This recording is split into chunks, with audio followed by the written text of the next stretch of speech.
I got some good news recently, and I've had to tell a lot of people in my life about it. Like, hey, by the way, this has happened. Hey, by the way, this is the new development. And I started seeing like the differences in reactions, and I just want to talk about it for a little bit.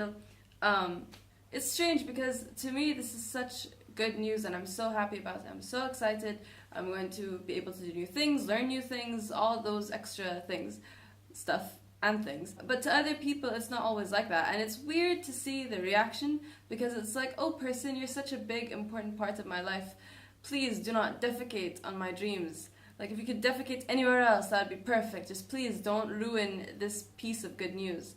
And I think the worst thing is if you tell someone something, is if they don't respond at all, and they're just silent, and they're just looking at you, and you're like, okay, what am I supposed to do now?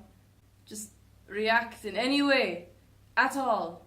Like, at all. You can even have a bad reaction, but don't just stand there and be silent, because if you're silent, then I won't know what to do, and I'll just try, like, keep babbling on and, like, try to fix this weird conversation.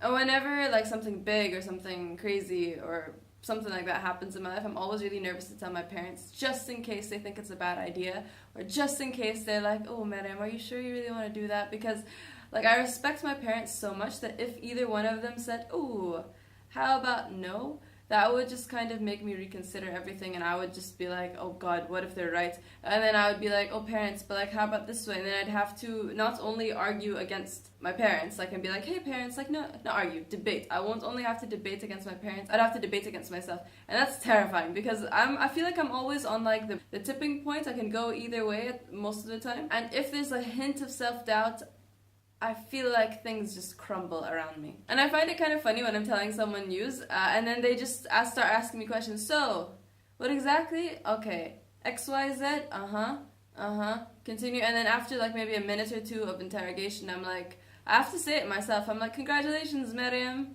And then I look at them and they're like, oh yeah, that too. But like, hey, let's talk about the details. And I'm like, bro. I feel like when you get good news, there should be a moment, or like 2 or 3, or like a little bit of celebration, of enjoyment, of just reveling in the fact of, oh my god, this is happening. And then after that, you start excitedly asking questions and, you know, bringing up the details and all the intricacies of what might happen after that. So as you could tell, things are going well with me. I have to go to university at some point today. I kind of forgot or did not realize that we're having a lecture right now. So I'm missing that, but you know, it's fine. I wasn't going to be able to make it anyway. See you.